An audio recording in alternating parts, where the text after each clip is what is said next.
How far will Batman go to save a friend?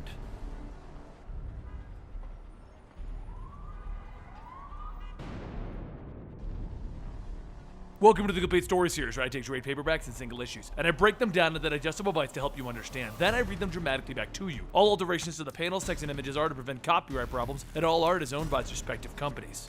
Miles traveled.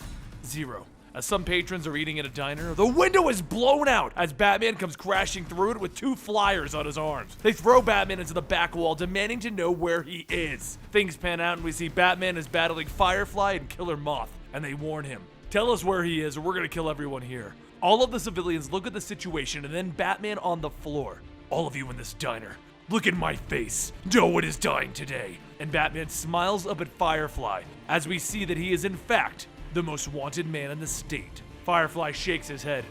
"Well, alright then."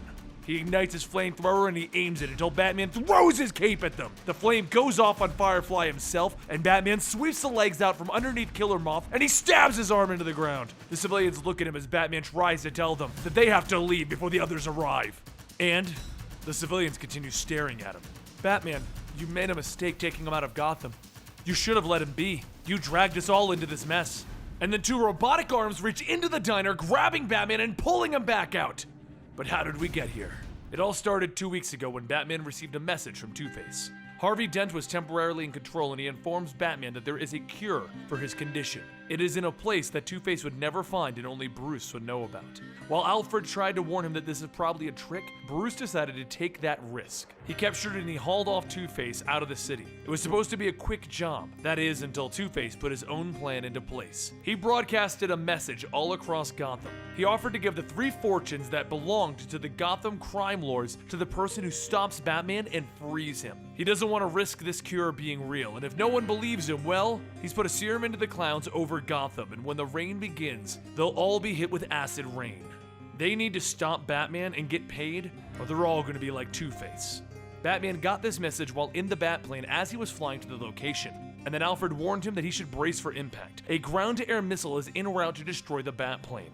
Now we go back to the battle on the ground and Batman is being thrown through a picket fence. Black Spider comes running up to him and peppers the spot where he landed with bullets, telling him that he's outgunned, and then he notices that the spot is empty with no Batman. Above him is Batman with a chainsaw. "I'm good."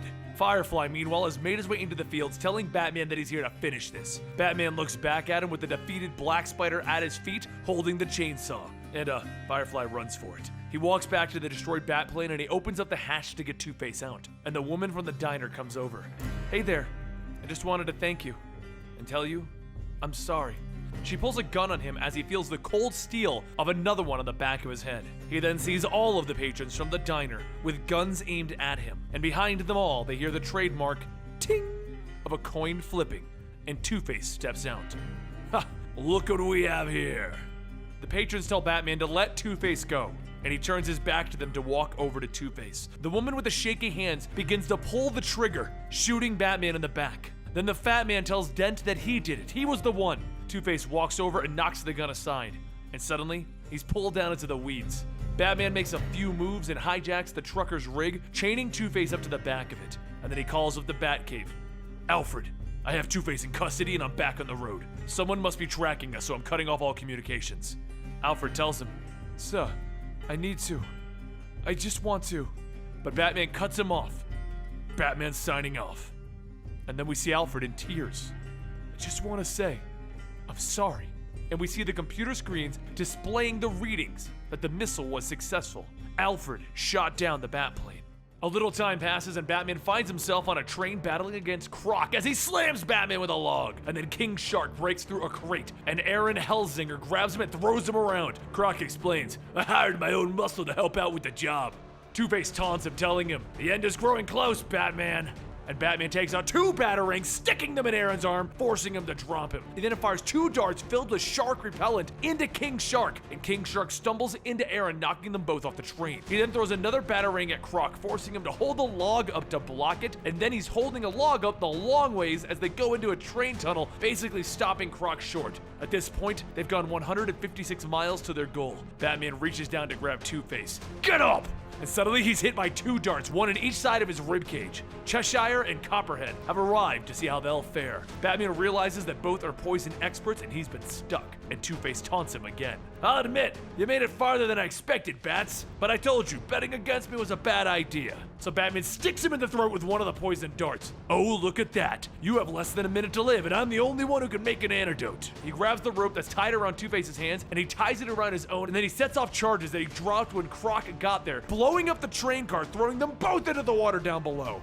Meanwhile, 20 hours ago, Duke and Alfred were looking over the research that confirmed Harvey Dent's cure research and realized it's a trap, and Batman is off comms. So Duke suits up to deliver the message personally. Back in the current day, both Batman and Two-Face rise out of the water while Batman sticks them both with the antidote. Two-Face continues to argue, so Batman hits him across the face and drags him out of the river when a sniper takes aim.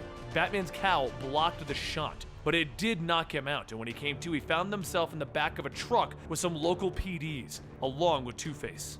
Two-Face thinks that he's won until Batman kicks out one of the guy's knees, and then in front of them, the Beast is waiting, and he opens fire on the truck. The whole truck begins to flip over and wreck. Both Batman and Two-Face are laid out together bloody, and the Beast stands over them with a machete ready to end Batman. And as he swings it down, Batman rolls out of the way. The officers that grabbed them begin to stand up, and Batman calls out, "No!" And the Beast cuts off one of their heads with his machete. He then guts another one, lifting his body into the air by the blade. So Batman gets up, activating his bat knuckles, and he runs into the Beast, stabbing him in the armpit and the tricep.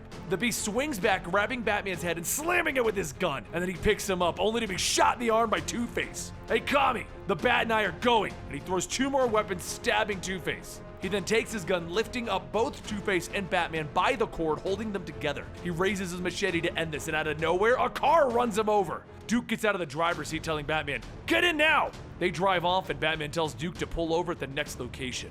Meanwhile, the Royal Flush Gang arrives to ask the Beast where they went. He stands up, and he throws a grenade at the Royal Flush Gang, blowing up the card that they're standing on, and they all hit the ground while he begins to walk after Batman.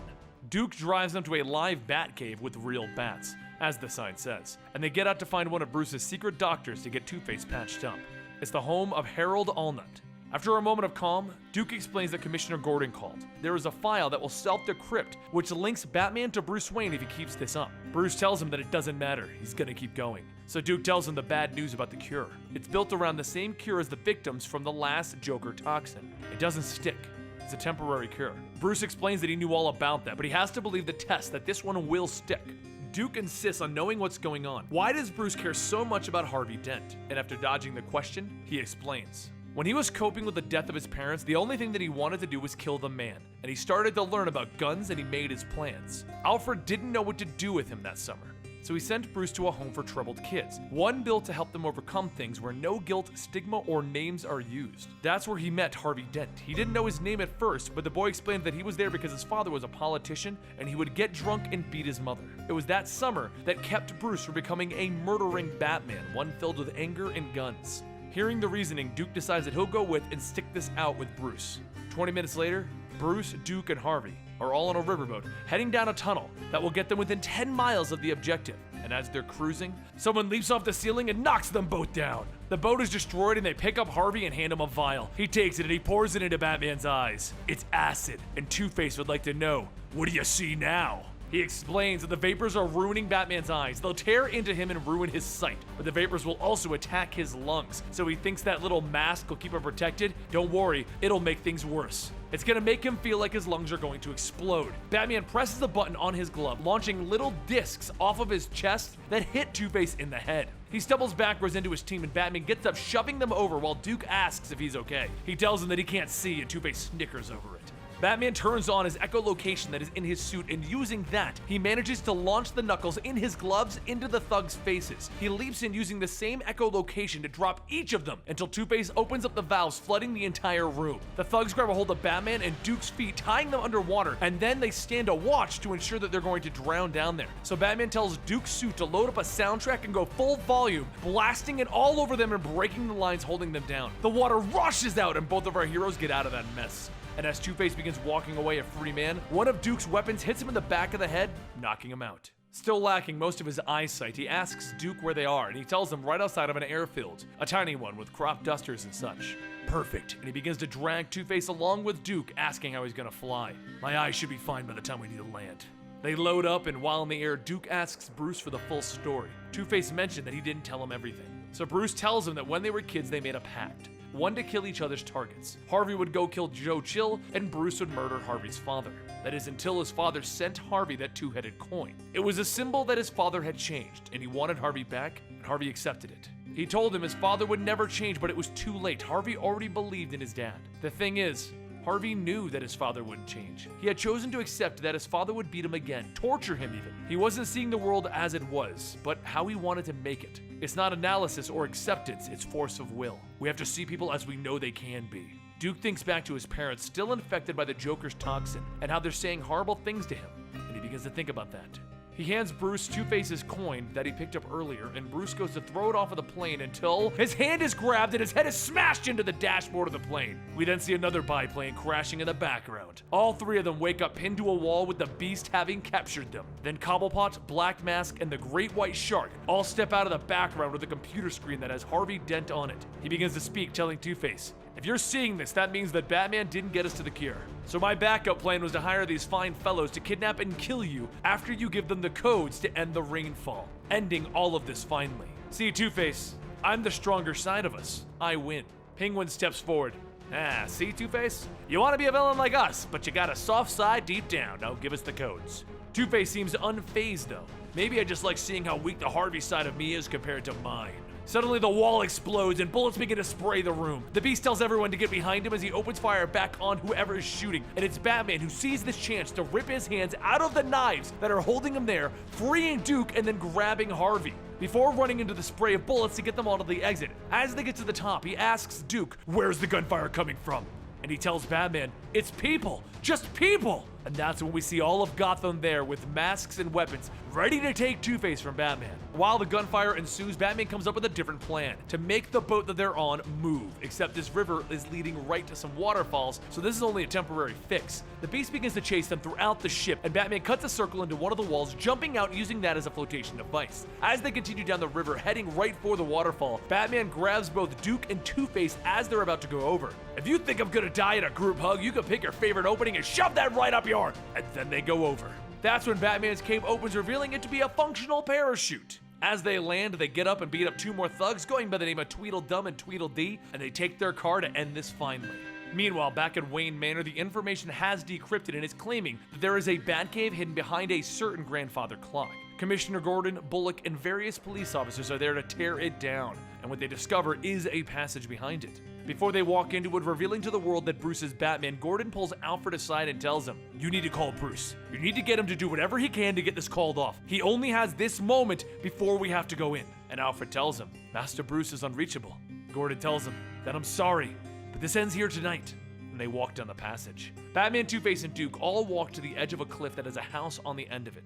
They walk inside, and Bruce remembers the last days that him and Harvey were here together, before they went back to their lives and became the men that they are today. He walks over to their hiding spot and he pulls up the boards to reveal the cure. While this is happening, Harvey is regaining control of his body again, suppressing Two-Face. And just as Batman's results on the cure come back, he looks at Harvey telling him, "How could you?